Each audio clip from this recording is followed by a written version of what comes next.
A smell hit me the second I stepped out of my unmarked Crown Vic at the storage facility on Milwaukee's industrial side.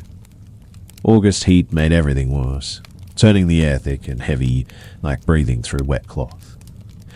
I've been a detective for 15 years, seen plenty of decomposition cases, but this was different somehow. The manager who'd called us, Frank something, or other with tobacco-stained teeth and a permanent squint, was already waiting by their office door, sweating through his shirt despite the early afternoon breeze. He kept wiping his palms on his jeans and wouldn't make eye contact for more than a second at a time. My partner had called in sick that morning with food poisoning from bad sushi, leaving me to handle what dispatch described as complaints about an odor at this place. Wedged between an abandoned textile factory and a scrapyard where nobody asked questions, Frank led me through rows of orange metal doors, each one identical except for the fading numbers painted in white. Unit 47B sat at the end of a corridor, far from the main entrance where most rentals kept their stuff. He told me the renter was some guy named Christophe Fervon who'd been paying cash 3 months in advance for the past 8 months. Never missed a payment. Never caused trouble until about 3 weeks ago when other renters started complaining. The smell got stronger with each step we took toward that unit, and I noticed Frank had stopped about 30 feet away, fumbling with his master keys while trying not to breathe through his nose. Dead pigeons lined the concrete near the unit's door, and flies bust in thick clouds despite the industrial-strength pest control the facility supposedly used monthly. When Frank finally got the padlock off, his hands trembling so bad he dropped the keys twice, I told him to step back and call for backup. The metal door rolled up with a grinding screech that echoed through the corridor, and what I saw inside made me understand why those pigeons had died. The unit was bigger than expected, maybe 10 by 20 feet. End wall vents too, wall with chest freezers, 7 of them, all humming with electricity. All duct, taped shut around the edges like someone really didn't want them opened accidentally. The smell was overwhelming now. Sweet and rotten and chemical all at once. Like meat left in formaldehyde under the sun. Each freezer had a label, maker strip across the front with dates going back months. Some kind of coding system I couldn't immediately understand. Between the freezers were boxes of medical supplies, the kind you'd see in a hospital storage room. Surgical gloves, scalpels still in sterile packaging, bone saws, and bottles of chemicals with names I'd need a medical degree to pronounce. I pulled out my phone to call it in, but the signal was weak in the metal building, so I had to step outside. While I waited for the crime scene unit and additional officers, I asked Frank about Christopher Von C. He pulled out a rental agreement from a manila folder he'd been clutching, showing me a photocopy of a driver's license. The photo showed a thin man, maybe 35, with hollow cheeks and eyes that seemed to stare through the camera rather than at it. Frank mentioned Von always came out at hours, usually after midnight or before dawn, and always alone. Always carrying black garbage bags that looked heavy. The other renters had started complaining about the smell 3 weeks ago, but Frank admitted he'd noticed something weird months earlier, when he'd seen Von wheeling in what looked like restaurant equipment on a dolly at 3am. The first unit arrived within 15 minutes. 2 patrol officers who immediately called for hazmat when they caught the smell. We established a perimeter while waiting for the crime scene techs, and I started running Von's name through the system on my laptop in the car. What came back made my chest tighten. Christopher Eugene Vaughan, expelled from Northwestern's medical school 6 years ago for stealing cadavers from the anatomy lab. He'd been caught performing unauthorized procedures on bodies meant for student education, keeping detailed notes about decomposition rates and preservation methods. The university had pressed charges, but they were dropped when Von agreed to psychiatric treatment. His last known address was his mother's house in Kenosha, but she'd reported him missing 2 years ago. Said he'd become obsessed with something he called understanding the transition and stopped taking his medication. By the time the crime scene unit arrived in full hazmat gear, we'd evacuated the entire facility and set up a command post in the parking lot. The lead tech, a woman named Diane who'd worked scenes with me before, went in first with a camera while I watched the fit on a monitor they'd set up. When she cut through the duct tape on the first freezer and lifted the lid, even through the grainy video feed, I could see her whole body recoil. Inside, wrapped in clear plastic like cuts of meat at a butcher shop, were human remains in various stages of dismemberment, arms separated at the joints, organs in sealed bags with labels indicating weights and dates, everything arranged with a precision that made it clear this wasn't random violence. Diane's voice crackled through the radio, professional but strained, confirming what we could all see. We were dealing with multiple victims. Over the next 4 hours, the team documented everything while I coordinated with headquarters. Each freezer told its own horrible story. The second one contained what appeared to be complete skeletons, cleaned and numbered with tiny metal tags like museum specimens. The third had organs floating in jars of preservation fluid, each container meticulously labeled with extraction dates, body weights, and what looked like medical observations written in cramped handwriting. Diane found notebooks stacked between the freezers, hundreds of pages of detailed notes about decomposition rates, tissue preservation, and crude autopsy techniques. Vaughn had been teaching himself, using stolen bodies as practice. The medical examiner, who arrived later, and identified at least 12 distinct individuals based on preliminary examination, though she warned the actual number could be higher. Most appeared to be bodies stolen from morgues and funeral homes across 3 states, matching reports of missing corpses that had been filed over the past 8 months. The breakthrough came when one of the techs found a laptop hidden behind the 7th freezer, still logged into Vaughn's email account. He'd been corresponding with black market dealers, people who sold medical specimens to underground collectors and unlicensed research facilities. But the emails showed he'd never actually sold anything. Instead, he kept writing about perfecting his technique, about understanding death in a way medical school never taught. One email to a potential buyer, dated just 5 days ago, said he was close to something important, that he'd discovered patterns in decomposition that nobody else had documented. The laptop also contained hundreds of photos, each showing different stages of his work, faces blurred out, but everything else in sharp, clinical detail. There were spreadsheets tracking everything from ambient temperature to humidity levels in the storage unit. Treating the whole thing like some twisted scientific experiment, we tracked Vaughn down through his credit card. Despite paying for the storage unit in cash, he'd been stupid enough to use his visa at a motel about 40 miles north near the state line. The place was one of those pay-by, the weak dumps where nobody asked questions and the carpets hadn't been cleaned since the 90s. Local police surrounded room 23 just after sunset, and I was there when they breached the door. Vaughn didn't resist. So he was sitting at a desk made of particle board, writing in another notebook, surrounded by medical textbooks and printed articles about decomposition.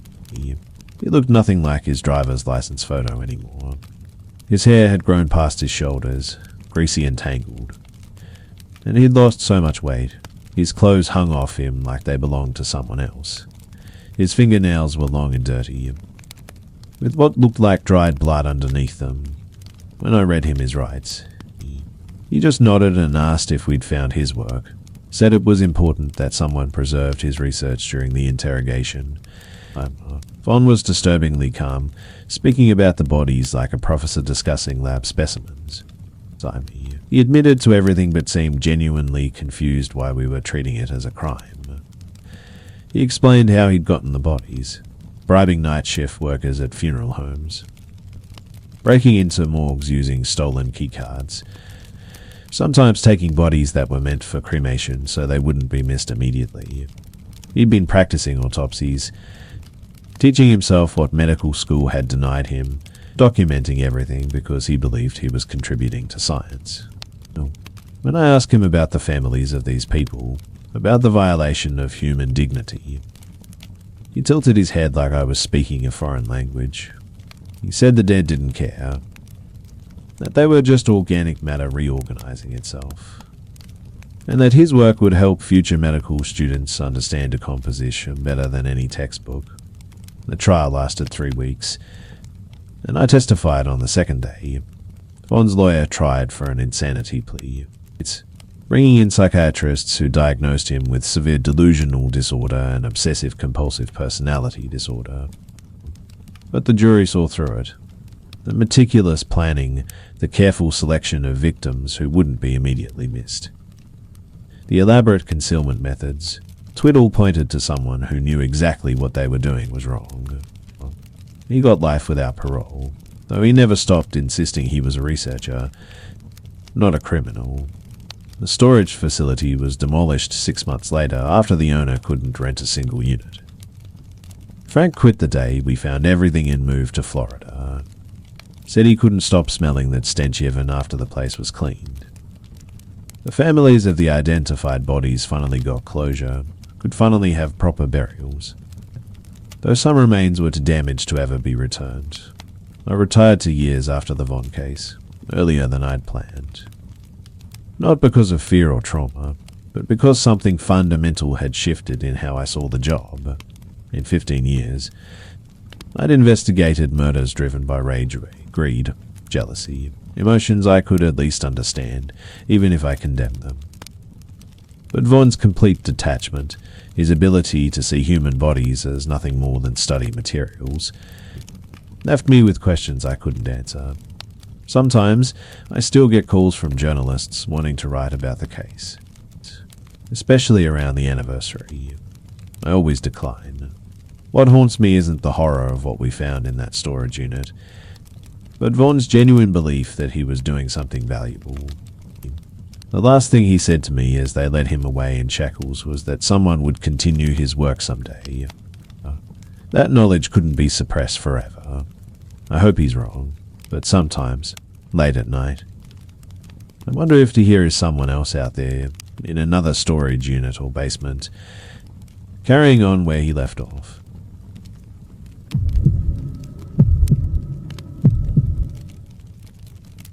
I am Detective Ellen Carter, and I've been with the police force in a small Colorado town for about 12 years now.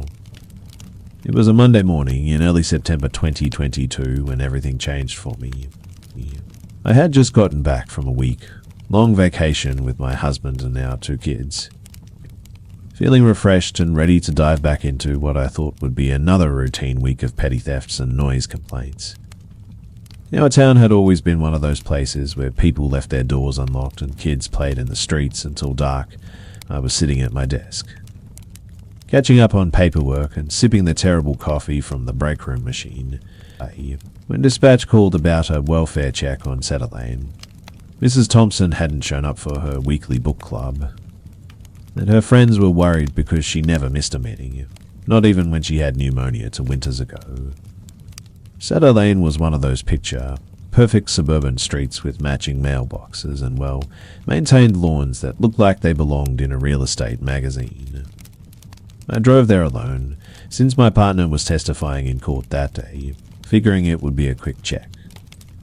I'd probably find Mrs. Thompson had fallen asleep watching television, or maybe taken an unexpected trip to visit her daughter in Denver. The Thompson house was a modest 2-story with pale yellow siding and a wraparound porch decorated with hanging baskets of petunias that were starting to wilt in the late summer heat. When I knocked and got no answer, I noticed the front door was actually slightly ajar, just a crack. Like someone had tried to close it, but the latch hadn't caught properly. The mail from Saturday was still sticking out of the mailbox, and there was a package from Amazon sitting on the porch that looked like it had been there for at least a couple of days, based on the water stains from the sprinkler system. I pushed the door open with my shoulder, announcing myself loudly as I stepped inside. The house smelled weird. Not like death, I knew that smell too well from my years on the force, but something chemical. Mixed with the lingering aroma of cooked food, the living room looked completely normal. Television remote on the coffee table next to a half-furnished crossword puzzle and reading glasses. But when I walked through to the dining room, that's when I saw her. Mrs. Thompson was sitting perfectly upright in her chair at the head of the table, facing a full plate of what looked like roast chicken with mashed potatoes and green beans. Her hands were folded neatly in her lap, and her eyes were closed like she'd just dozed off during dinner. The food hadn't been touched. The butter pat on the potatoes hadn't even melted. And there was still steam condensation on the inside of the water glass, which told me this meal had been served recently, maybe within the last day or two. I checked for a pulse, even though her skin had that waxy gradient that meant she'd been gone for at least 24 hours. The positioning was what bothered me most. Nobody dies naturally sitting there perfectly straight with their hands folded, like they're posing for a family portrait. I called it in immediately, requesting backup and the coroner, then started examining the scene more carefully without touching anything. The kitchen showed signs of normal meal preparation. Dirty pots in the sink, vegetable peelings in the trash, a cookbook still open to a recipe for herb roasted chicken.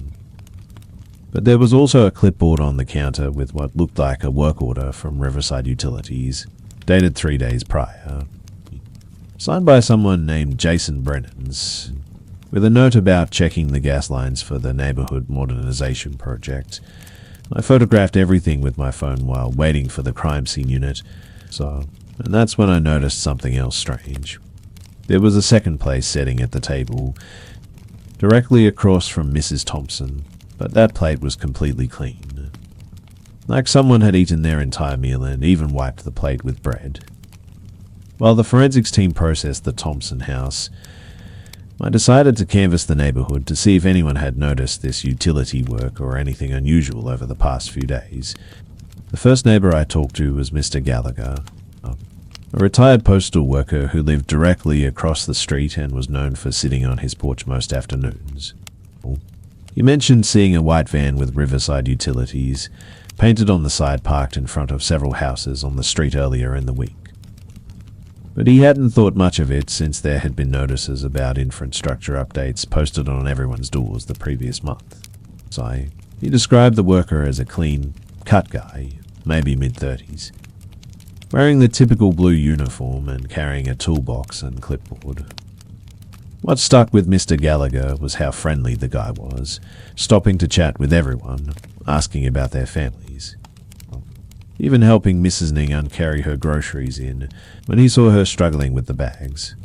That's when Mrs. Gallagher mentioned something that made my chest tighten with dread. She said their next-door neighbors, the Andersons, hadn't been seen since Saturday, and their newspaper was piling up on the driveway. The Andersons were a couple in their 60s who kept to themselves but were reliable about maintaining their property. Their garage door was still open with both cars inside, which was completely out of character for them. I radioed for additional units immediately and headed to the Anderson house with 2 officers who had just arrived as backup. The front door was locked, but when we went around back, we found the sliding glass door to the kitchen unlocked. The smell hit us immediately, TQ's chemical odor mixed with food, but stronger this time. In the dining room, we found Mr. and Mrs. Anderson seated at opposite ends of their table, both in that some unnaturally upright position, both with untouched plates of food in front of them. It looked like spaghetti with meat sauce, salad on the side, either glasses of red wine that had never been sipped. The Andersons had the same clipboard on their kitchen counter, same Riverside Utilities, letterhead, same signature from Jason Brennan, dated the day before Mrs. Thompson's visit. But this time, I found something else. A business card tucked under a magnet on their refrigerator, with a Riverside Utilities logo and a phone number. When I called it from my cell, I got a disconnected number message. The real Riverside Utilities, when we contacted them, had no record of any Jason Brennan, no scheduled maintenance on Cedar Lane, and their official vans were accounted for in their fleet. They also confirmed their workers wore orange uniforms, not blue, and they never did door-to-door visits without sending official letters at least 2 weeks in advance. The forensics photographer was documenting everything when one of the officers found something in the Andersons' trash. An empty box of fancy chocolates with a thank you note that read for being such wonderful neighbours. Jason from Riverside Utilities. By this point, we had the entire street blocked off and were going door to door. Most residents were at work, but the retirees and stay-at-home parents were all accounted for and safe. Though shaken when we explained what was happening. Then we got to the Washburn house at the end of the cool SSSSA.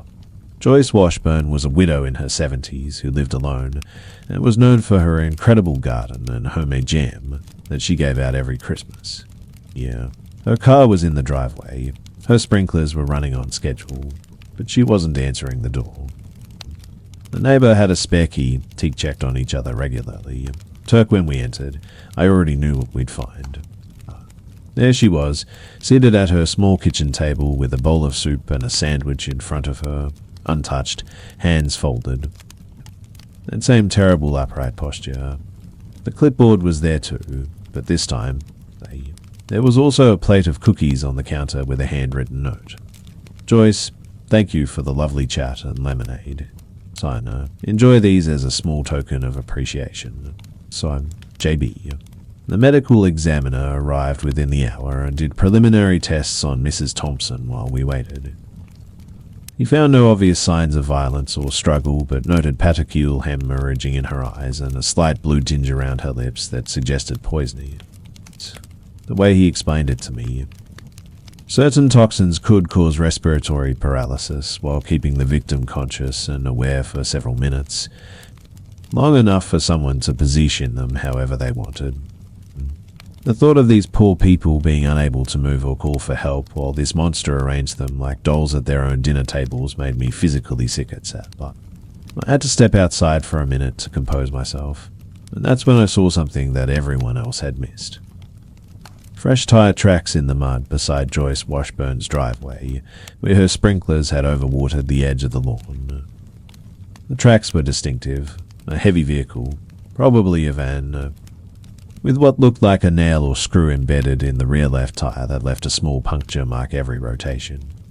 We immediately put out a bolo for any white van with Riverside Utilities markings and that specific tire damage. I spent the rest of that day and most of the night interviewing neighbours, reviewing security footage from the few houses that had cameras and trying to piece together this Jason Brennan's movements. The security footage we did get showed him clearly. Average height, brown hair, clean, shaven, probably around 35. Wearing that blue uniform and always carrying the same black toolbox and clipboard. He had this way of walking with a slight bounce in his step, almost cheerful, and in one video, you could see him whistling while he walked up to the Andersons' door. What really got to me was how normal he looked. How he smiled and waved at a kid riding by on a bicycle. How he stopped to pet someone's dog. He spent between 30 and 45 minutes in each house, and in every case. He was the last person seen entering before the victims were found dead. The breakthrough came around 3 a.m. when an officer found the van abandoned in a grocery store parking lot about 15 miles away. So it had been set on fire, but the rain from that evening had put it out before it was completely destroyed.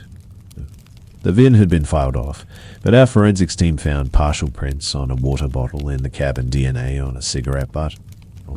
The toolbox was still in the back, containing vials of what turned out to be succinylcholine, a paralytic drug used in hospitals that's incredibly hard to get without medical credentials, mixed with a slow-acting poison that would kill within hours. There were also stacks of fake business cards, several blue uniforms, and last, most disturbing of all, a notebook with addresses and details about dozens of elderly residents across 3 states, with Cedar Lane being just one of many streets marked with red check marks. Mrs. Thompson, the Andersons, and Joyce Washburn all had stars next to their names with notes like lives alone, trusting, and offers refreshments. We ran the prints and DNA through every database we had access to and got a hit 6 hours later. The man calling himself Jason Brennan was actually Gregory Hoffman, the former hospice nurse who'd lost his license 5 years earlier for stealing medications and who had a history of financial fraud targeting elderly patients.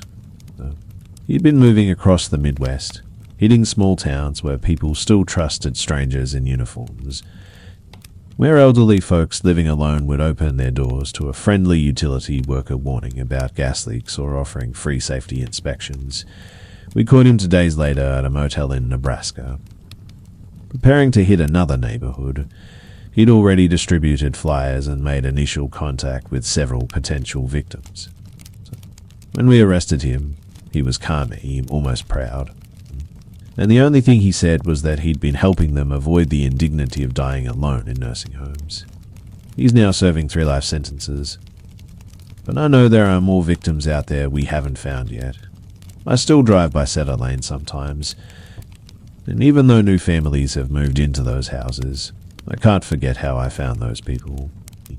Posed at their tables like some sick art installation, their last meals growing cold in front of them.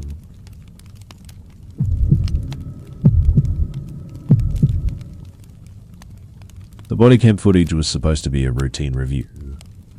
Just another Monday morning task at the Phoenix precinct where I had been working as a detective.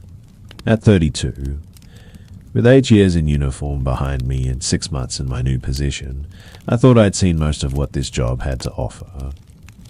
My desk was buried under case files from a string of burglaries that had been plaguing the wealthy neighborhoods on the north side. Empty coffee cups formed a small fortress around my keyboard. Evidence of too many late nights trying to find patterns that weren't there.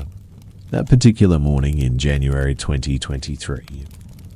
The station was nearly deserted. Just me, the overnight dispatcher finishing up paperwork, and the distant echo of a vacuum cleaner somewhere down the hall. I come in early specifically to review the weekend's crime scene footage, hoping fresh eyes might catch something we'd all missed. What I found instead would make me question everything I thought I knew about the people I worked with. Detective Brian Caldwell's footage from the Whitmore Mansion burglary started like any other crime scene video. Brian had been my mentor when I first made detective. A 15-year veteran who knew every shortcut in the city and always kept a box of fresh donuts in the break room on Fridays. But watching him move through that ransacked study, something felt wrong in a way I couldn't immediately identify. So, he'd arrived after the first responders had already done their initial sweep. Walking past the obvious signs of disturbance, overturned drawers, scattered papers, a broken lamp. Instead of methodically examining the chaos like we'd been trained, Brian went straight to a bookshelf that looked untouched. Without hesitation, he pulled out a specific leather-bound atlas from the third shelf, revealing a wall safe that nobody else had noticed. The way his hand moved directly to that exact book, no searching. No feeling around, it was like watching someone retrieve something from their own home. I rewound the footage and watched again, my coffee growing cold as an uncomfortable weight settled in my stomach. He started pulling up Brian's body cam footage from other recent cases, telling myself I was being paranoid. That maybe he just had incredible instincts developed over his years on the force. The Riverside jewelry store hit from 2 weeks earlier loaded on my screen first. Again, Brian had arrived after the initial response team, and again, he'd found something everyone else missed. A dropped cufflink wedged behind a display case that later proved crucial for identifying the suspect. The footage showed him walking directly to that specific case, crouching down at the exact angle needed to spot the evidence. No automatic searching, no grid pattern like we were taught at the academy. Then, I watched his footage from the Hammond residence break, in the side this time, Enibet. He discovered a partial fingerprint on the inside of a window frame that the crime scene techs had somehow overlooked. The pattern was becoming undeniable. Each video adding another piece to a picture I didn't want to see forming, My fingers hesitated over the keyboard as I considered what to do next. Brian wasn't just my colleague. He'd been the one who showed me how to properly document evidence, who'd covered for me when I'd made a rookie mistake my first week as detective. But I couldn't ignore what I was seeing. I pulled up our case closure rates from the past year, cross-referencing them with Brian's involvement. The numbers made my throat go dry. Every case where Brian had found these miraculous pieces of evidence had been closed within days, usually with suspects who confessed almost immediately or took plea deals. Meanwhile, the cases he wasn't assigned to dragged on for weeks or months. I grabbed my personal notebook, the one I kept locked in my desk drawer, and started documenting everything. Writing down timestamps and case numbers in my cramped handwriting, the fluorescent lights above me buzzed and flickered, casting strange shadows across my desk as I worked. The next step required accessing files above my clearance level, but I knew the records clerk, Donna, always came in early on Mondays to catch up on filing. She owed me a favor from when I'd covered for her during her daughter's emergency surgery last fall. I found her in the basement archives, surrounded by towers of manila folders and the musty smell of old paper. When I asked to see the evidence logs for Brian's cases, she raised an eyebrow but pulled them without questions. What I discovered made my pulse race. In every single case where Brian had found crucial evidence, he'd been the last person to access the evidence room the night before the discovery. The login records showed him entering after midnight, staying for 30 to 45 minutes. Always when the security desk was staffed by Officer Ramirez, who was notorious for sleeping through his shifts. The pieces were falling into place in the worst possible way. I spent the rest of that morning digging deeper, and what I found turned my unease into genuine fear. Brian's bank records, which I accessed through a contact at Financial Crimes who didn't ask too many questions, showed deposits that didn't match his salary. $5,000 here, $8,000 there. Always made within a week of his miraculous evidence discoveries. The deposits came from different LLCs with generic names like Consulting Solutions Group and Professional Services Inc. A quick search revealed these companies were registered to a private investigation firm run by Anthony Reeves, a former cop who'd left the force under suspicious circumstances 5 years ago. So Reeves had a reputation for getting results for his high-paying clients, the kind of people who wanted their stolen property recovered or needed leverage in messy divorces. My stomach turned as I realized Brian wasn't just finding evidence. He was planting it. Selling case information to criminals and PIs who needed to stay ahead of our investigations. Around noon, I heard Brian's distinctive laugh echoing from the break room, and my whole body tensed. He was chatting with other detectives about the upcoming Super Bowl. Completely at ease while I sat at my desk with enough evidence to destroy his career. But I needed more than suspicious patterns and financial records. I needed proof of him actually planting evidence or meeting with Reeves. I decided to tail him that evening. Waiting in my beat, a Toyota Camry across from the precinct parking garage, at 6 p.m. Brian walked out like any other day, whistling some old rock song, his badge still clipped to his belt. He drove his silver Ford Explorer through downtown, making several unnecessary turns that told me he was checking four tails. My palms were slick on the steering wheel as I stayed 3 cars back, using every surveillance technique I'd learned. He finally pulled into a parking structure attached to the Marriott on Central Avenue. I parked the levels up and took the stairs down, my heart hammering against my ribs with each step. Through the concrete pillars, I watched Brian meet with a man in an expensive suit, Anthony Reeves, looking exactly like his old department photo, but with grayer hair and a gold watch that caught the garage's harsh lighting. They stood between 2 SUVs, and I could see Brian hand over what looked like a flash drive. I managed to get my phone out and record them, though my fingers trembled so badly I nearly dropped it twice. Their conversation was too quiet to hear clearly, but I caught fragments. Tomorrow's raid, evidence room at 2 a.m. And something about making sure the Morrison kid takes the fall. Reeves handed Brian an envelope that was thick enough to be cash. And they shook hands like old friends closing a business deal. After Reeves drove away, Brian stayed in the garage for another 10 minutes, making a phone call while pacing between the yellow parking lines. I stayed hidden behind a concrete support beam, barely breathing, recording everything until he finally left that night. I couldn't sleep. Every car that passed my apartment made me jump, wondering if Brian had somehow figured out I was onto him.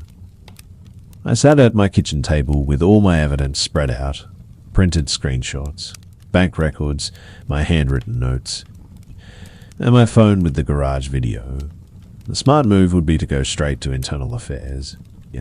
But I knew Brian had friends everywhere, people who'd worked with him for over a decade, who'd never believe he was dirty. I needed something undeniable, something that would force them to act immediately. Then, I remembered tomorrow's raid that Brian had mentioned. I checked our department schedule on my laptop and found it. A dawn raid on a suspected drug house on Oak Street, with Brian leading the team. If he was planning to plant evidence at 2 a.m., I had to catch him in the act. I set my alarm for 1 a.m. me and placed my service weapon on the nightstand, and lay in bed staring at the ceiling, counting down the hours. The evidence room at 2 a.m. was supposed to be empty, except for the security guard. When I arrived at the precinct, I parked a block away and entered through the SID entrance using my key card. The hallways were dim, lit only by emergency lighting that made everything look grey and distorted. I could hear my own breathing echoing in the empty corridors as I made my way to the basement where we kept evidence. Sure enough, it was Brian's Explorer in the back lot, and Officer Ramirez was predictably asleep at the security desk. His head tilted back and soft snores filling the silence. I crept past him and down the stairs, using my phone's camera to record everything. The evidence room door was slightly ajar, and through the crack, I could see Brian with a duffel bag, carefully placing bags of what looked like cocaine into evidence boxes labeled for tomorrow's raid. He was wearing latex gloves and had disabled the security camera. The red recording light was off. My throat felt like sandpaper as I watched him work methodically, even taking photos of the planted drugs to ensure they'd be discovered in the right locations. I knew I had enough evidence now, but I needed to act fast before Brian finished and destroyed any trace of what he'd done. With shaking fingers, I sent the video directly to Captain Rebecca Walsh's personal email. She was the only person in leadership I trusted completely. Having worked with her when she was in internal affairs, then I did something that probably saved my life. I live-streamed the rest to a private cloud account. Making sure everything was backed up in real sesh time, Ryan must have heard something because he suddenly stopped and turned toward the door. For a terrifying moment, their eyes met through the crack. And I saw his expression shift from surprise to something cold and calculating. He dropped the evidence bag and reached for his service weapon, but I was already moving, sprinting down the hallway while shouting for Ramirez to wake up. Brian burst out of the evidence room behind me, and I heard him yelling that I was stealing evidence, trying to flip the narrative. But Ramirez had seen Brian's bag full of drugs, had seen him coming out of a room he shouldn't have been in, and most importantly, Captain Walsh was already calling for backup. Within 20 minutes, the precinct was swarming with internal affairs officers and FBI agents. Turns out, Brian had been on their radar for months, but they hadn't been able to prove anything concrete. My videos and documentation were the missing pieces they needed. Brian tried to maintain his innocence at first, claiming I'd set him up. But when they found 3 more Bonaire phones in his car and a detailed ledger of his transactions hidden in his garage, he finally went quiet. The investigation that followed uncovered a network of 4 other officers across different precincts, all working with Reeves to manipulate cases for profit. 17 cases had to be reopened, including 3 where innocent people had been convicted based on planted evidence. Brian got 15 years in federal prison. Reeves got 20. And I got a commendation that felt hollow considering how many lives had been destroyed. I still work at the precinct. But now I review body cam footage with a different kind of attention. Knowing that sometimes the real criminals are the ones wearing badges, the Morrison kid, the one Brian was going to frame. He was a 19-year-old college student who'd never had so much as a parking ticket. That's what haunts me most. Not what Brian did, but what almost happened if I hadn't been watching that footage on a quiet Monday morning.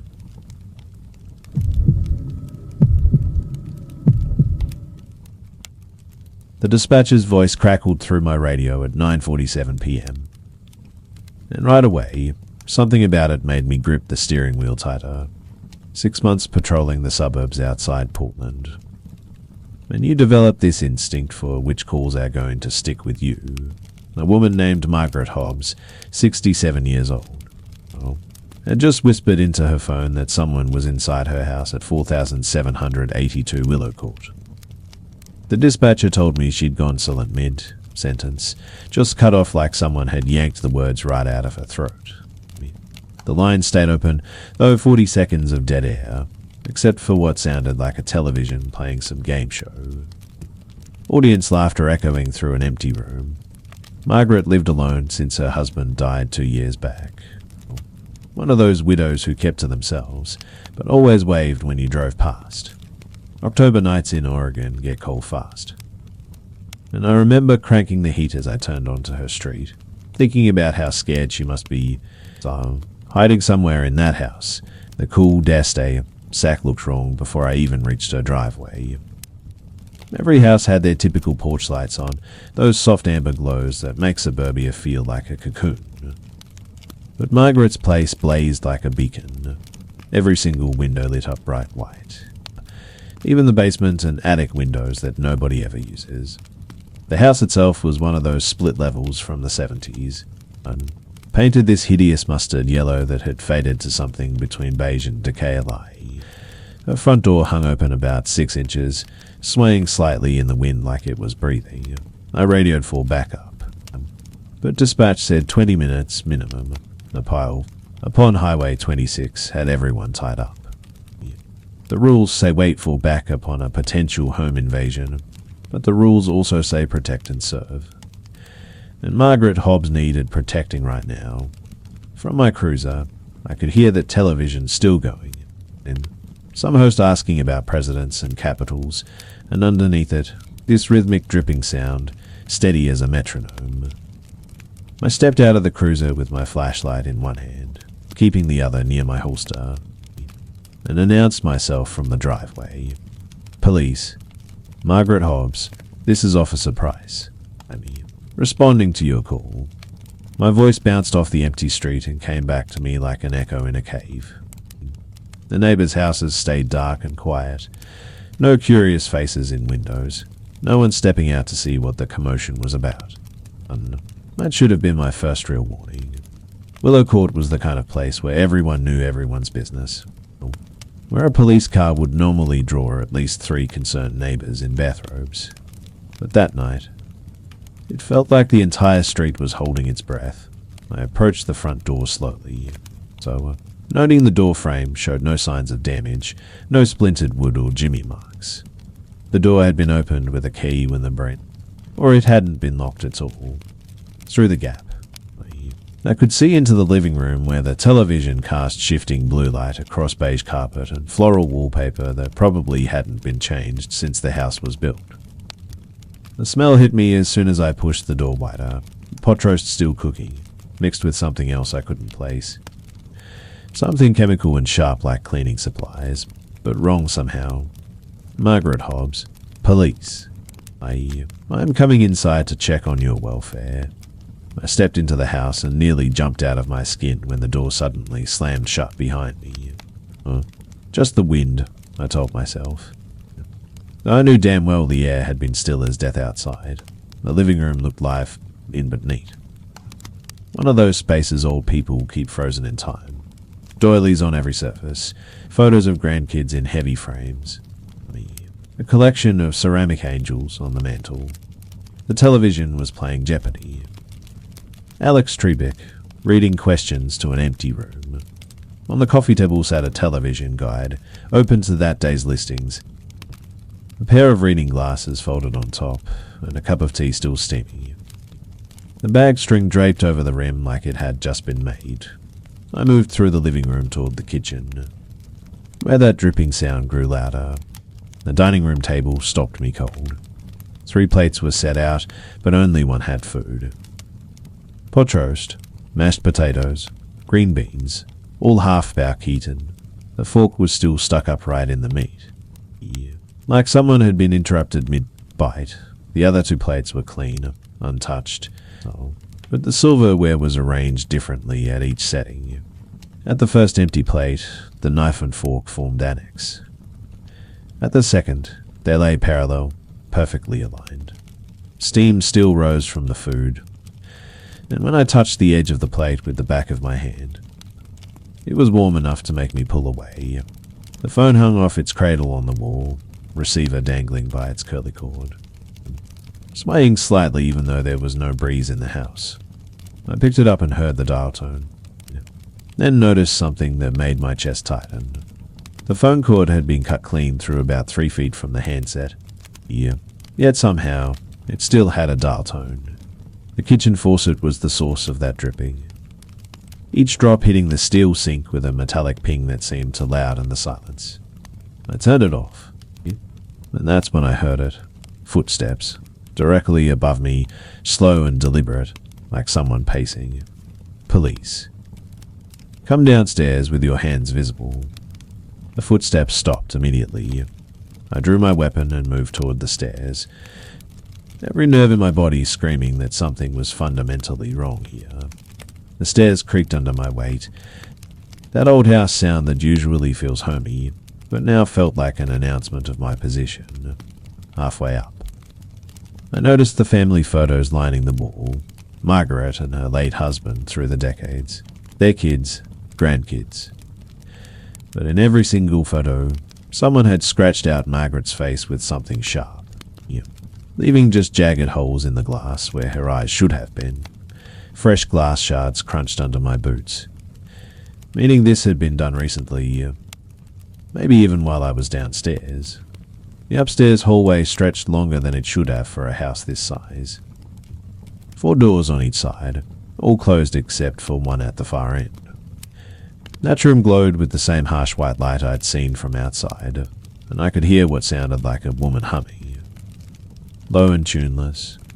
I called out again, identifying myself, but the humming continued without pause. I checked each room methodically, a guest bedroom with dust on every surface, a bathroom with the medicine cabinet hanging open and pill bottles scattered in the sink, a sewing room where every single thread had been pulled from the spools and tangled into a massive knot on the floor. The master bedroom door had been locked from the inside, one of those old push-button locks, but when I pressed my ear against it, I heard nothing. The humming from the lit room at the end never stopped, never varied in pitch or rhythm, like a recording stuck on loop. I reached the last room and pushed the door fully open with my foot, weapon raised. It was Margaret's husband's old study. She'd apparently kept it exactly as he'd left it. Mini school journals were stacked on the desk, a stethoscope draped over the chair. He'd been a doctor, from the looks of it. The humming came from an old cassette player on the bookshelf, the kind from the 80s with the silver buttons. But what made me radio for immediate backup was the wall behind the desk. Someone had written the same sentence over and over in what looked like black marker, covering every inch from floor to ceiling. The handwriting getting smaller and more frantic toward the edges. She's still on the phone. Hundreds of times, maybe thousands. And the marker was still there on the desk. Cap off, tip still wet.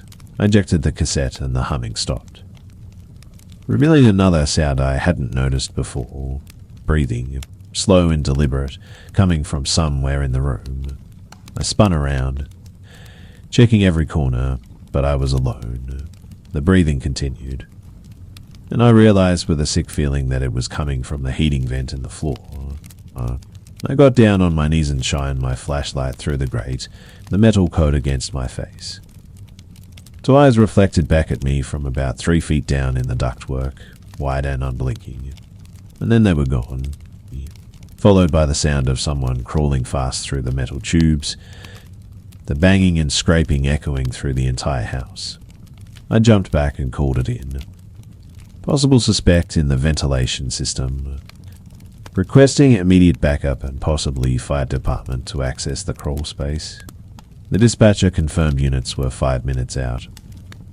Those eyes hadn't looked crazed or wild. They'd looked terrified. Like whoever was down there was hiding from something else. I ran back downstairs to check the basement access, and that's when I saw the kitchen had changed.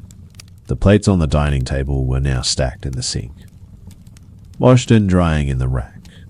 The patrost was gone, the stove and oven turned off. Everything cleaned and put away like dinner had never happened. The phone was back on its cradle, and when I picked it up, the cord was intact. No sign it had ever been cut. My radio crackled with the dispatcher's voice asking for a status update. But before I could respond, I heard the front door open upstairs. I'd come down the back stairs that led directly to the kitchen. Footsteps crossed the living room, slow and measured, and then I heard a woman's voice, clear as day. Yes. I'd like to report an intruder in my home. He's in my kitchen right now. My blood turned to ice because I recognized that voice from the original 911 call. It was Margaret Hobbs. I moved toward the living room, weapon drawn, announcing myself again. But when I rounded the corner, the room was empty. The television was off, the lights were off, and through the window. I could see my backup pulling into the driveway, their red and blue lights painting the walls. But on the coffee table, that same cup of tea sat steaming, and next to it was a note written in the same handwriting from upstairs. She never left the phone. We searched that house for 3 hours. 2 more units, a K-19. And even the fire department with their thermal imaging cameras. They found nobody in the vents. No trace anyone had been there except for some dust disturbance that could have been decades old.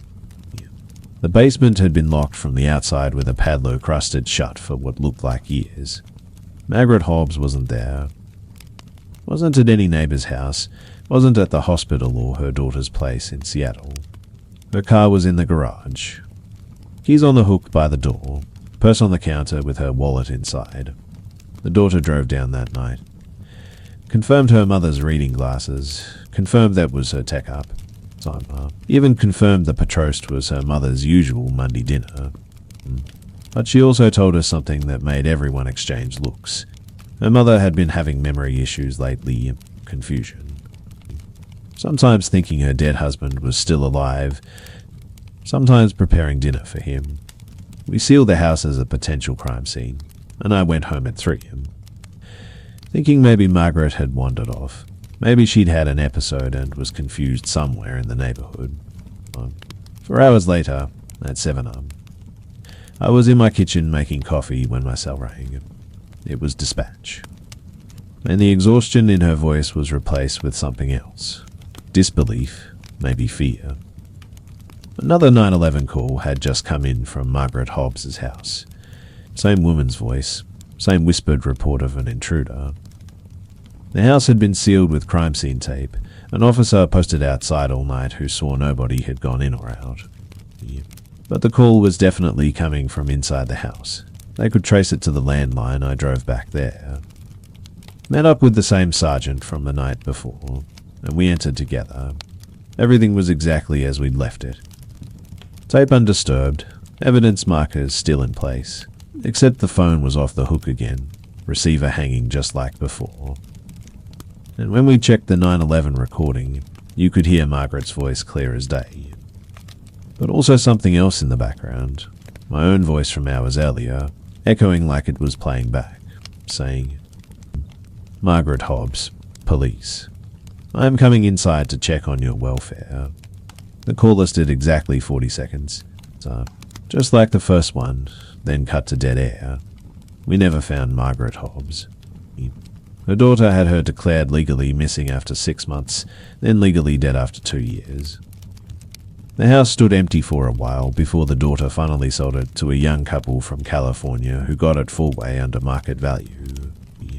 I kept tabs on the place, drove by sometimes on my patrol route. The new owners lasted 8 months before moving out. Said they kept getting phone calls in the middle of the night with nobody on the other end. Just the sound of a television playing in the background.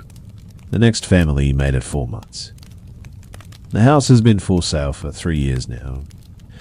And the realtor told me off the record that potential buyers always ask about the phone that keeps ringing during showings.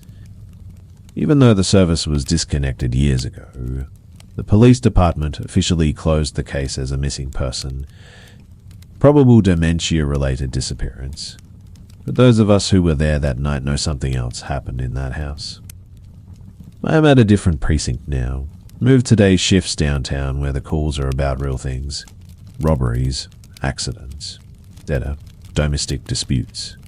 But sometimes, when I'm writing up a report late at night, and the station is quiet, our emergency line will ring, and nobody will answer. The dispatcher will stay on the line for exactly 40 seconds before hanging up. The number always traces back to disconnected lines, old houses, places that shouldn't be able to make calls anymore. Last week, one traced back to Margaret Hobbs' old number. The dispatcher, a new kid who wasn't there that night, said he could hear someone whispering but couldn't make out the words, just that it sounded like an old woman asking for help. I told him it was probably a glitch in the system, that old numbers sometimes goes through the network. But I know. Margaret is still trying to finish that first call, still trying to tell us something about who was in her house that night. Or maybe she's trying to warn us that whoever was there never actually left.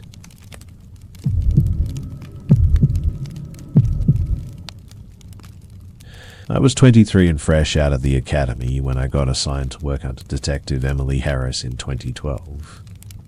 People called her the bulldog behind her back, not because she was mean, but because once she got her teeth into a case, she never let go. I'd been shadowing her for about 3 months, mostly petty theft and domestic disputes. Nothing that really tested either of us. That changed on a humid Saturday morning in early July when we got called to an apartment complex on the north side of town. The building was one of those converted warehouses from the 1940s, all exposed brick and industrial windows. The kind of place young professionals loved because it had character. We'd been told it was a possible suicide. But Emily had this way of narrowing her eyes when dispatch gave us information. Like she could smell when something wasn't quite right through the radio waves. The apartment belonged to a guy named Kevin Brewster, 28 years old, who worked as a graphic designer for some startup downtown. The super had found him after Kevin's boss called, asking why he hadn't shown up for 3 days straight. When we got there, the hallway was already crowded with uniforms and the medical examiner's team. The smell hit me first. That's sweet. Cloying stench that sticks to the inside of your nostrils for days. Emily didn't even flinch. Just pulled on her gloves and ducked under the yellow tape. Kevin's door had one of those expensive electronic locks, the kind you program with codes instead of keys. The super swore up and down that it had been locked from the inside when he arrived. He had to use his master override to get in. Inside, Kevin was sprawled on his living room floor, still wearing his work clothes from what looked like several days ago. Caucus and a button, down shirt with some tech company's logo on the pocket. The medical examiner, Dr. Patel, was already crouched beside the body when we walked in. He had this habit of humming classical music while he worked. Something that always made crime scenes feel even more surreal. There were no obvious wounds that I could see, no blood pooling. No bruising around the neck, nothing that screamed violence. Kevin just looked like he'd decided to take a nap on his hardwood floor and never woke up, but Emily was already moving through the apartment like a bloodhound. So, examining every surface, every corner. She stopped at the kitchen counter, where a half-eaten Chinese takeout container sat next to an empty beer bottle. The food had long since started growing mold, these fuzzy white and green patches that made my stomach turn. She took photos of everything, the angle of Kevin's body, the position of his hands, even the way his shirt wasn't tucked on just one side. That's when Mrs. Kowalski from next door showed up in the hallway, and practically vibrating with the need to tell someone what she knew. She was probably 70, wearing a housecoat covered in cartoon cats and slippers that had seen better decades. She grabbed Emily's arm the second we stepped out to talk to her. Her fingers surprisingly strong for someone her age. "I heard them fighting," she said, her Polish accent thick with excitement and fear. 3 nights ago, maybe around 11 o'clock. Kevin and someone else. Yelling so loud I could hear it through these old walls. She insisted it was definitely to distinct voices, male voices, and that she'd heard Kevin's door slam around midnight. Then she heard footsteps going down the hall toward the stairs. Heavy ones, like someone wearing boots, but here is what made Emily's expression change. Mrs. Kowalski swore she never heard Kevin's door open or close again after that night. And she would know because her apartment was right next to his. And she barely slept anymore since her husband died. Emily spent the next hour interviewing everyone on that floor while I went through Kevin's apartment more carefully. His laptop was still open on his desk, stuck on the login screen, battery long dead. There were design projects scattered across his workspace. Logos, website mock-ups, business cards for various clients. One caught my eye because it was printed on expensive paper for some law firm called Brennan and Associates. I bagged it, along with everything else that seemed relevant. The bathroom medicine cabinet was full of the usual stuff. Ibuprofen, Zymini's allergy medication, some prescription antidepressants dated from 6 months earlier. But what really stood out was what wasn't there. No signs of a struggle anywhere. No defensive wounds on Kevin's hands when I looked closer. The windows were all locked from the inside. And this was a fourth, for an apartment with no fire escape. The only way in or out was through that front door with the electronic lock. The building's security setup was a joke. Just one camera in the lobby that the super admitted had been broken for 2 weeks before Kevin died. But Emily wasn't giving up that easy. She got the records from the electronic lock company. And this is where things got really strange. The lock's memory showed Kevin's code being entered at 7:43 p.m. 3 nights ago. Then nothing until the super's override code at 10 a.m. when they found him. No other codes, no forced entry attempts. Nothing. The lock company tech, this nervous kid named Bradley who kept pushing his glasses up his nose, explained that these locks were supposedly tamper-proof. If someone tried to hack it or use a keycard reader, it would log the attempt. But the log was clean.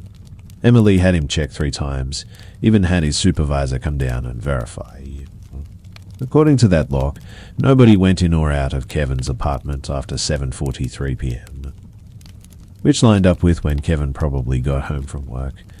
The autopsy results came back 2 days later, and Dr. Patel looked genuinely puzzled when he called Emily.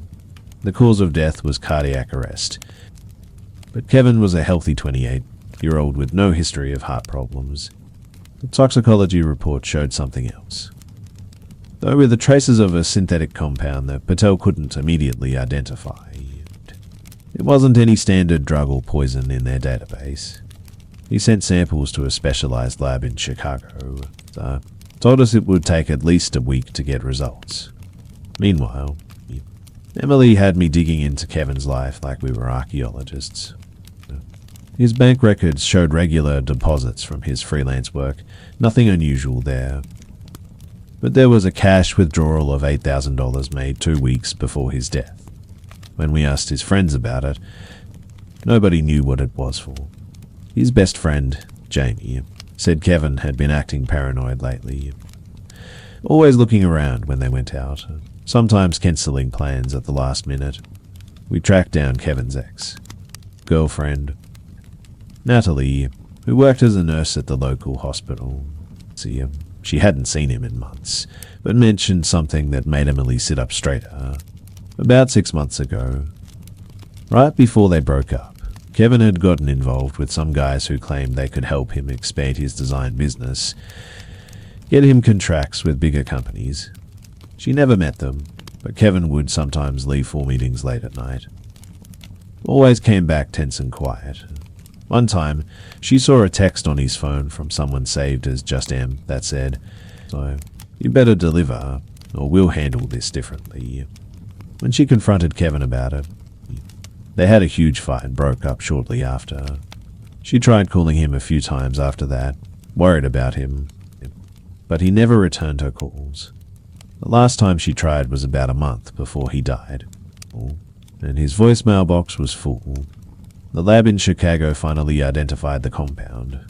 It was a derivative of succinylcholine, a paralytic drug used in hospitals during surgery, but this version had been modified somehow, made to break down faster in the body, harder to detect.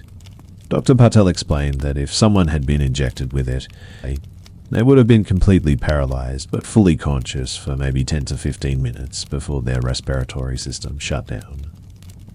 The thought of Kevin lying there, unable to move or call for help, aware of everything happening to him, made me physically sick. But here is the problem. There were no injection marks on his body. Patel checked everywhere, even between his toes and under his hairline. The only way the drug could have entered his system was orally, probably mixed with something he ate or drank. Emily immediately thought of the Chinese food and beer, but the restaurant checked out clean, and the beer bottle was a brand Kevin bought regularly from the corner store. Then we caught a break. Or at least we thought we did. A guy named Vincent Trousseau got picked up for assault in a bar fight, and when they ran his prints, he had a connection to Kevin. They'd gone to community college together years ago. Under questioning, Vincent admitted he'd been hired to send a message to Kevin about some money he owed. He said he went to Kevin's apartment that night with another guy, Tommy Garza, just to scare him. According to Vincent, they argued with Kevin about payment for some services Kevin had agreed to provide, so creating fake IDs and documents using his design skills. Kevin had taken the $8,000 as a down payment, but then got cold feet and tried to back out. Vincent swore they just yelled at him, maybe pushed him around a little, but left him very much alive. He said Tommy might have slipped something in Kevin's beer when he wasn't looking, just to mess with him, but nothing that should have killed him. But here is where everything fell apart. Tommy Garza had an alibi. He was in lockup in Indiana that night for a door, didn't get released until 2 days after Kevin died. Vincent's story changed 3 times in the next hour, each version different from the last. First, he said they left at midnight, then 11:30, then he wasn't sure if he'd even gone to Kevin's apartment at all. His lawyer showed up and shut down the interrogation, and without physical evidence placing Vincent at the scene, we had to let him go. No fingerprints except Kevin's in the apartment. The DNA from the beer bottle and takeout containers all came back as Kevin's. Even the hallway cameras from the building next door, which had a partial view of Kevin's building entrance, showed nobody entering or leaving during the time frame Mrs. Kowalski described. Emily went through that footage frame by frame. Hours of it, until her eyes were bloodshot. She kept muttering about how someone had to have been there. The neighbor heard them. But the evidence just wasn't there. The case went cold after 6 months. Emily never stopped working it. And even after I got transferred to another precinct, she'd call me sometimes with new theories. Maybe someone had climbed between balconies. Maybe there was a second electronic code that got erased somehow. Maybe the lock company was involved. But nothing ever panned out. Vincent Trousseau died in a motorcycle accident 2 years later, and took whatever he really knew with him. Tommy Garza disappeared completely. Some said he fled to Mexico. The building eventually changed the locks to regular deadbolts after 2 more residents complained about glitches with the electronic system. Mrs. Kowalski passed away in 2016, still insisting she knew what she heard that night. Emily retired in 2018, and at her retirement party. After a few drinks, she told me that the Kevin Brewster case was the one that would haunt her forever. Not because of what we found, but because of what we couldn't explain. How does someone get into a locked apartment, poison a man, and vanish without leaving a single trace? To this day, whenever I pass by that converted warehouse building, I still wonder what really happened in apartment 4B that July night in 2012.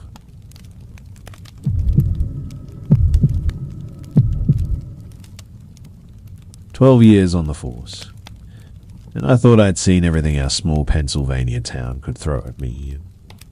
Cold cases became my specialty about 2 years ago, which meant spending most of my days in the basement evidence room, surrounded by boxes of forgotten crimes.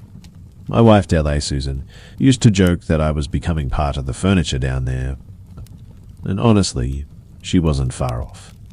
I'd gotten comfortable with the routine: pull a file, review witness statements, make some calls, update the digital records, repeat.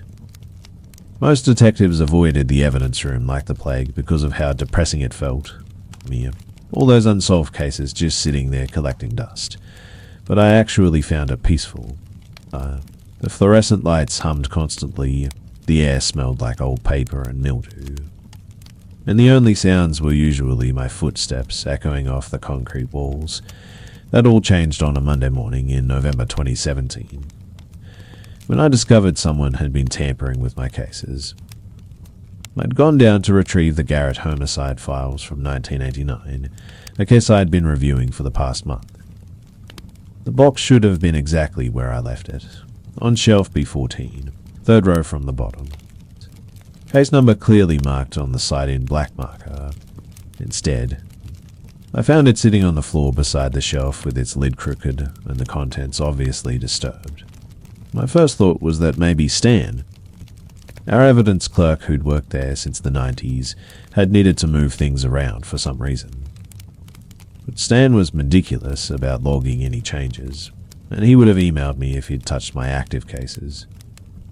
The security system showed the real problem. According to the keycard logs, nobody had entered the evidence room since I'd left on Friday afternoon. Only 6 people had access. Myself. 2 other cold case detectives named Ford and Castellano, Stan, Captain Rogers, and Deputy Chief Hawthorne. Yet, here was undeniable proof that someone had been here, going through these specific files. The Garrett case wasn't random, either. It involved the murder of a 19-year-old college student found beaten to death behind a warehouse on the outskirts of town. The original investigation had stalled after 3 months with no solid leads, no witnesses, and forensic technology that couldn't do much with the limited evidence collected. What made me suspicious was how specific the tampering was. The crime scene photos were shuffled out of order. Witness statements had been rearranged. But most concerning was that the original investigating officer's handwritten notes were completely missing. Those notes, written by Detective Roy Brennan, who'd retired 8 years ago, contained details that never made it into the official typed reports. I'd read them just 2 weeks earlier, and they'd mentioned several persons of interest who were never formally interviewed, including the son of a prominent local businessman who'd had connections to several city officials at the time. I decided to check the other cold cases I had been working on, and that's when my chest started to tighten with genuine fear. 3 more boxes showed signs of tampering. The Melissa Howard disappearance from 1992, the John Doe found in the river in 1987, and the Blackwood family double homicide from 1995. Each box had been carefully searched. With specific documents either missing or rearranged, the pattern became clear quickly. Someone was specifically targeting cases from the late 80s and early 90s, all unsolved murders or disappearances. And they were removing or disturbing documents that referenced certain investigating officers or witness statements. My mind raced as I stood there in that cold basement, surrounded by decades of tragedy and secrets. Whoever was doing this had intimate knowledge of these cases and knew exactly what they were looking for. They also had to have a way into this room that bypassed our security system, which should have been impossible. I spent the rest of that Monday documenting everything with my phone camera, taking pictures of every disturbed box, every out of place file. I didn't report it immediately because something told me to be careful, to gather more information first. That instinct probably saved my career, maybe even my life. Instead of going through official channels, I went to the local electronics store during my lunch break and bought 3 small wireless cameras, the kind people use for home security. They were tiny, about the size of a button, with motion sensors and night vision capability. I returned to the evidence room that evening after most people had left. Claiming I needed to work late on a case, installing the cameras took less than 20 minutes. One pointed at the main entrance, another covering the shelves where the tampered boxes were stored, and the third overlooking the far corner where old surveillance equipment and evidence computers were kept. The cameras would send alerts and video directly to my personal phone, completely bypassing the department systems. For 3 days, nothing happened. I checked the feeds obsessively, watching hours of empty footage showing nothing but shadows and stillness. I started to wonder if maybe I was being paranoid, if there was some logical explanation I'd missed. Then, on Friday morning at 3 a.m., my phone buzzed with a motion alert. I grabbed it from my nightstand, careful not to wake Susan, and opened the camera app with trembling fingers. The infrared image was grainy but clear enough to see a figure moving through the evidence room. So, they were wearing dark clothing and had something covering their face, maybe a ski mask or balaclava. But what made my mouth go dry was how they moved with complete confidence, going straight to specific shelves without hesitation. Like they'd done this dozens of times before. So, I pulled out the Blackwood family homicide box and began methodically going through it. Using a small flashlight to read documents before photographing certain pages with what looked like a phone. I sat up in bed, recording everything on my phone while watching this person work. They spent exactly 12 minutes in the room. And during that time, they removed several documents from the Blackwood box and placed them in a black folder they'd brought with them. Then, something happened that made me nearly drop my phone. The figure walked over to the old evidence computer in the corner and logged in. Without hesitation, they knew the password. They navigated through the system for about 5 minutes. And I could see the screen's glow reflecting off their mask as they worked. Whatever they were doing, they'd clearly done it before. The way their fingers moved across the keyboard showed a familiarity with our internal systems that only someone from inside the department would have. When they finished, they carefully returned the box to its shelf, adjusted it to look undisturbed, and walked toward the exit. So dear, just before leaving, they did something that sent ice through my veins. They looked directly at one of my cameras. Stared at it for maybe 2 seconds, then continued out the door as if they hadn't seen anything. The next morning, I arrived at the station earlier than usual. Around 6 a.m. I needed to check that evidence computer before anyone else got there. The login history had been wiped clean, but I knew enough about our system to check the deeper logs that most people didn't know existed. What I found made me sick to my stomach. Someone had been accessing the database regularly for the past 18 months. Always between 2 o'clock and 4 a.m. Always when the building was supposed to be empty. They'd been systematically viewing and altering records for dozens of cold cases, all from that same era. But here is what really got me. The alterations were subtle. Just small changes to witness statements. Minor adjustments to timelines, names spelled slightly differently.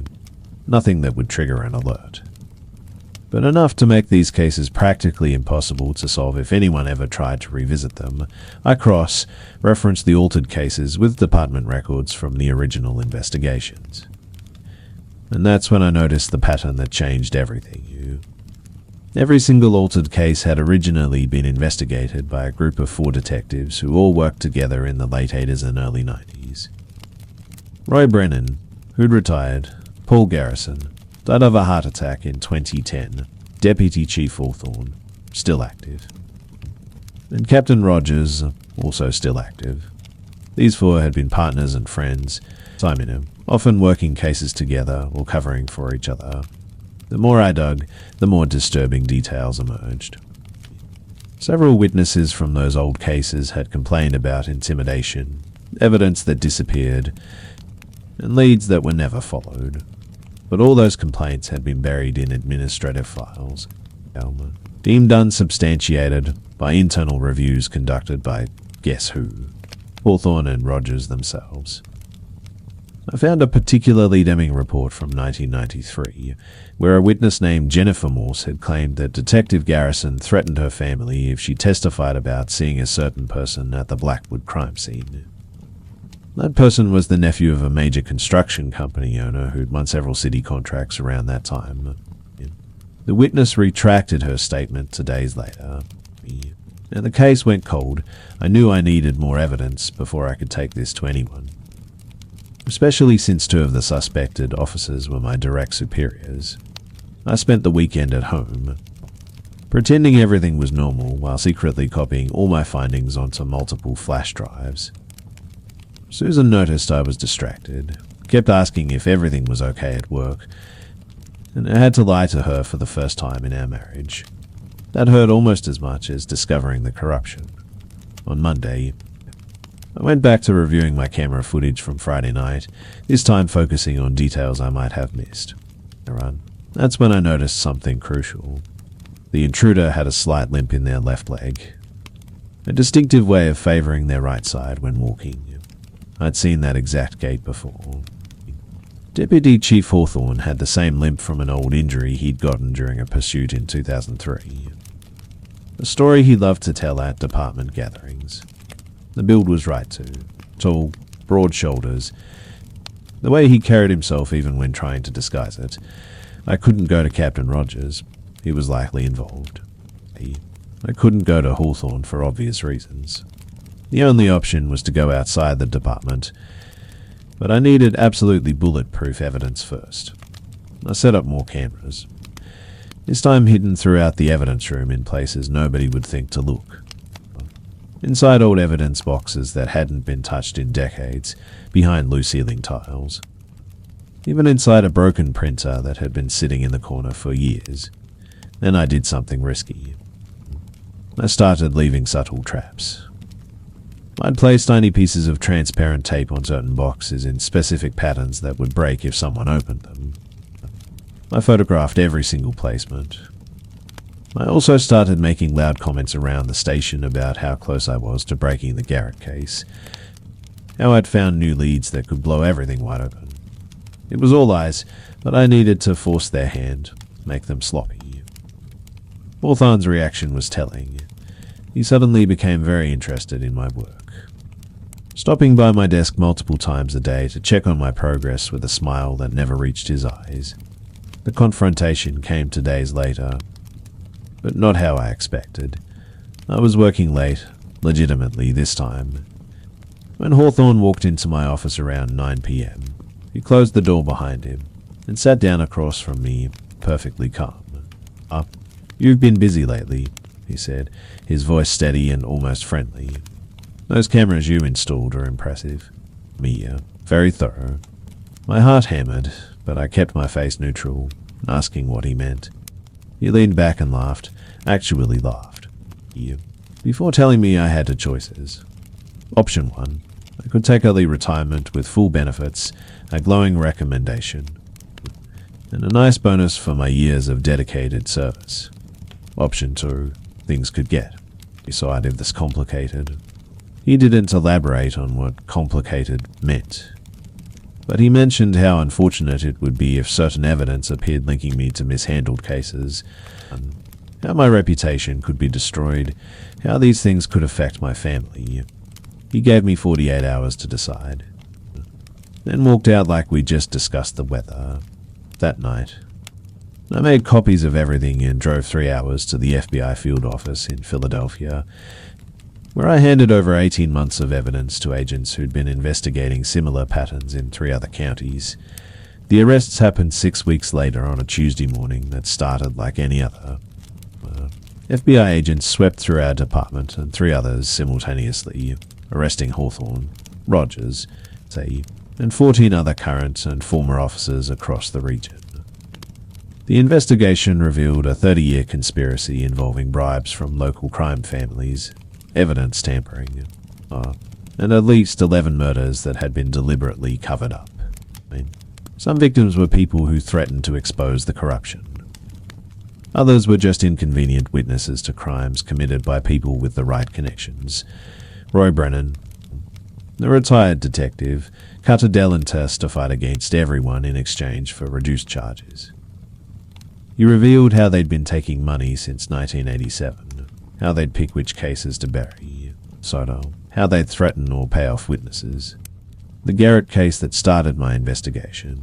It turns out, the kid had been killed by the son of that businessman I dread about, and the whole thing had been covered up for a $50,000 payment, split 4 ways. I testified for 3 days straight, showing my videos, my evidence, everything I'd gathered. Hawthorne got 35 years, Rogers got 28, and the others got various sentences ranging from 5 to 20 years. The FBI offered me a job, but I turned it down. So I stayed in town, took over as head of a newly formed cold case unit with federal oversight. And we've solved 17 cases in the past 3 years, using evidence that had been deliberately hidden. Susan says I sleep better now, and she's right. Sometimes I still go down to that evidence room. Now completely reorganized and under new management, and I think about all those families who finally got answers. Yep, the room doesn't feel haunted anymore. It feels like a place where truth finally won.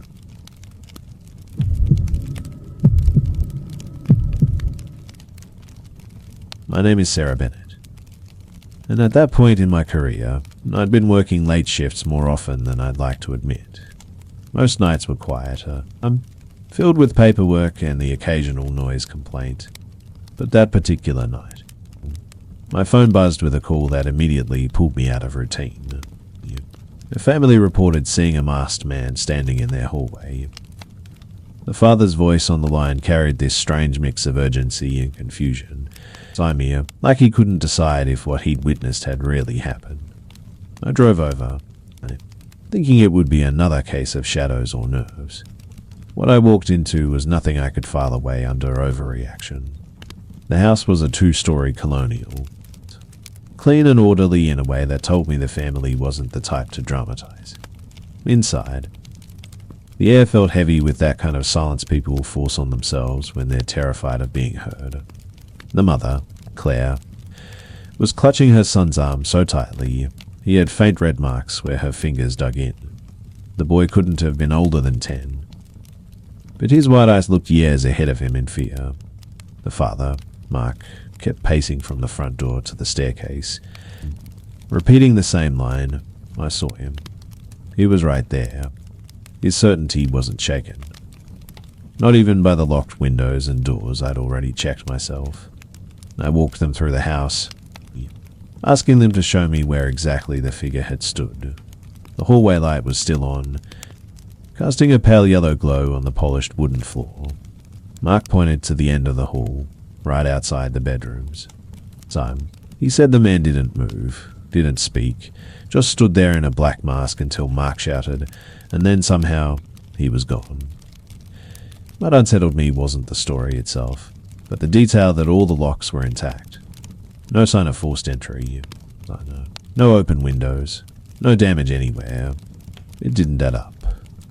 And the family's collective unease made it hard to dismiss as imagination. The turning point of the walkthrough came in the master bedroom. I noticed something the family hadn't mentioned. A dining chair wedged neatly under the inside doorknob. It was positioned in such a deliberate way that it could only mean someone tried to barricade the door from inside. So, Claire gasped when she saw it and swore they hadn't put it there. Mark backed her up instantly, his voice almost cracking. Their son started crying again. Saying he wanted to leave the house, I leaned closer to inspect the chair and immediately knew I had to call in full fingerprint analysis. That's when the night began to feel less like a domestic call, and more like I had stepped into someone else's game. The crime scene unit arrived quickly, and while they registered for prints, I sat with the family in their living room. The house suddenly felt smaller, as if every shadow had its own secret. Claire tried to busy herself by straightening magazines on the coffee table, but her trembling hands betrayed her. Mark kept pulling back the curtains and checking outside. Though he knew the locks hadn't been tampered with, their son sat wrapped in a blanket, refusing to speak anymore. I've been around panic before, but this wasn't just fear. It was the confusion of people who no longer trusted the safety of their own walls. When the fingerprint tech approached me, he didn't say much, just raised his eyebrows in a way that signaled trouble. The prints on the chair didn't match any member of the family. Not partial, not smudged, but clean, deliberate impressions. As if whoever did it wanted us to know they were there. The realization weighed on me. If someone had really been inside, how did they get out without triggering a single lock or leaving a trace? I didn't share that detail with the family right away. They were shaken enough. Instead, I excused myself and walked the perimeter again, searching for something I might have overlooked.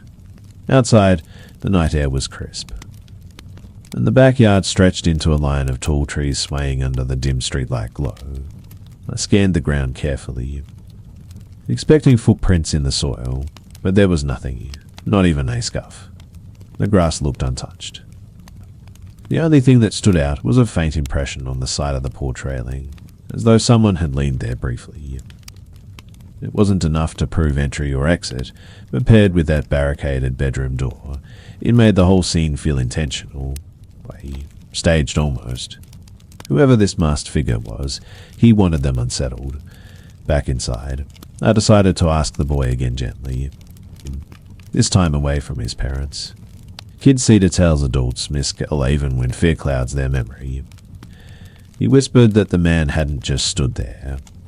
He tilted his head slightly, he said, like he was listening. The detail chilled me more than anything else that night.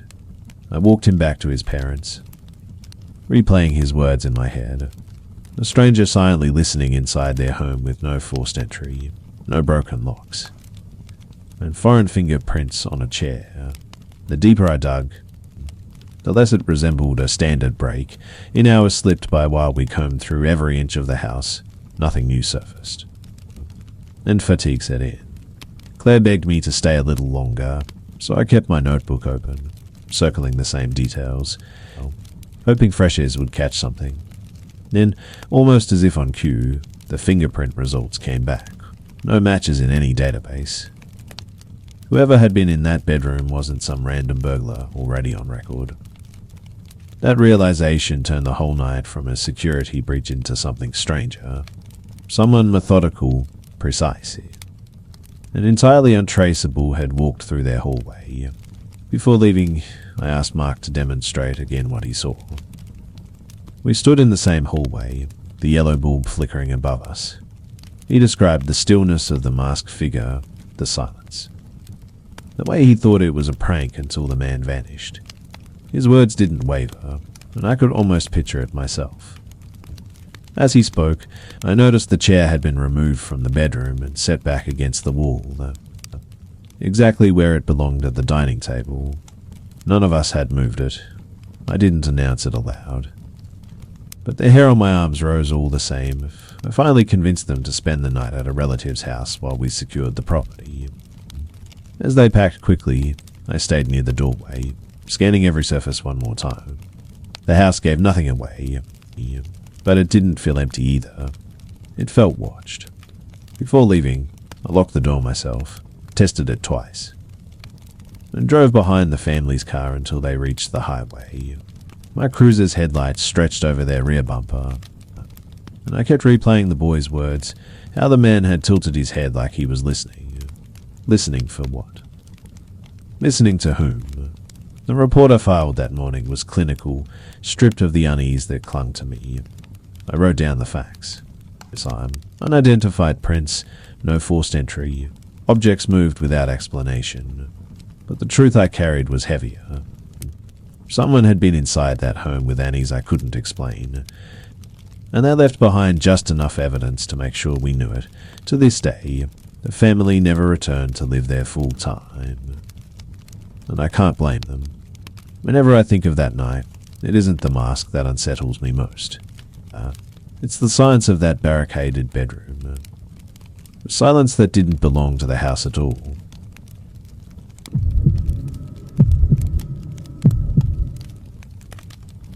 When I think back on my time wearing the badge, here is one night that has stuck with me in a way no other call ever has. My name is Dana Collins, and during that period, I was assigned to routine patrols in a small, quiet stretch of highway that rarely made headlines. I wasn't chasing high-profile cases or working big city beats. Most of my nights involved checking on noise complaints, the occasional do-it, or writing up reports for property disputes. That's why I remember the call about the old roadside motel so clearly. At first glance, it seemed like another dull nuisance. Just a group of kids breaking in where they shouldn't.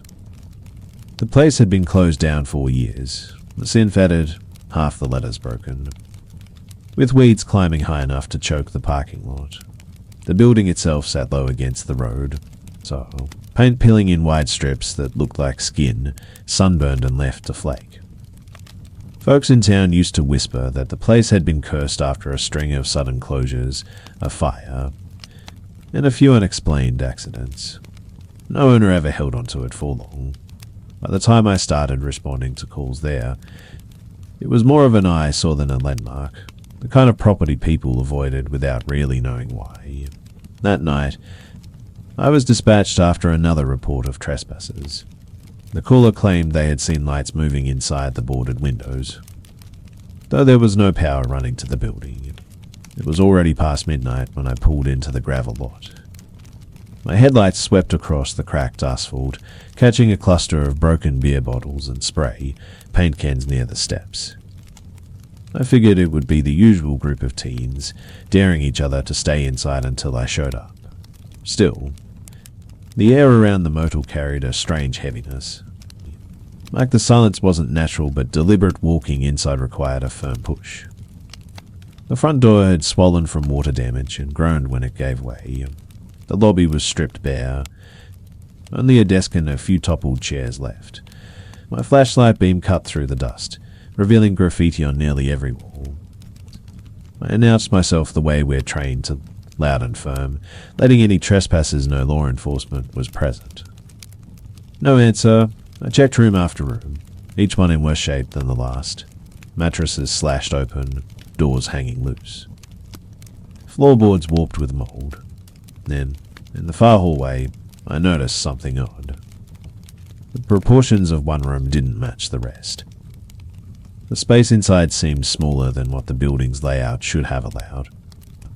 I walked back into the hallway and studied the walls more carefully. On one side, the wallpaper was peeling at a sharp vertical seam that didn't line up with the studs. I pressed against it with my hand, and it gave slightly, almost like a hollow panel. My pulse quickened, not from fear exactly, but from the sense that I had stumbled into something beyond routine trespassing.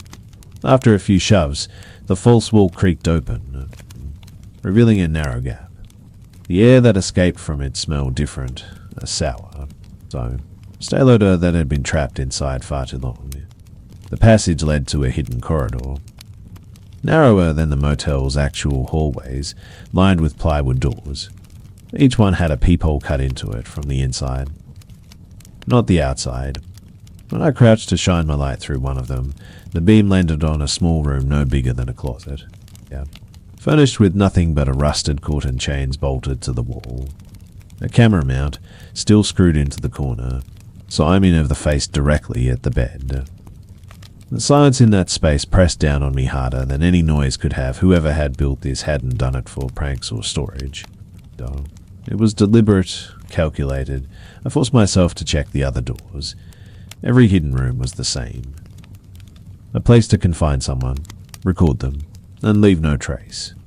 In some of them, the cameras were still hanging, their wires running through holes that led to the walls of the adjacent motel rooms.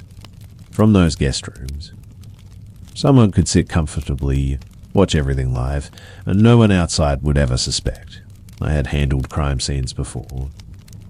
But nothing in my training prepared me for the sheer scale of what I was looking at. Each detail screamed of planning, patience, and cruelty. By the time I reached the end of the hidden corridor, I found what looked like an office, cobbled together from plywood and scavenged furniture. Stacks of ledgers sat on the desk. Some of them water, damaged but still legible. Inside were names, dates, and even descriptions. Some entries were marked with red X's, others with notes that didn't make sense until I thought about them in the context of missing persons cases I'd read over the years. It was like standing inside a ledger of the disappeared at that moment. The trespassing calls made more sense.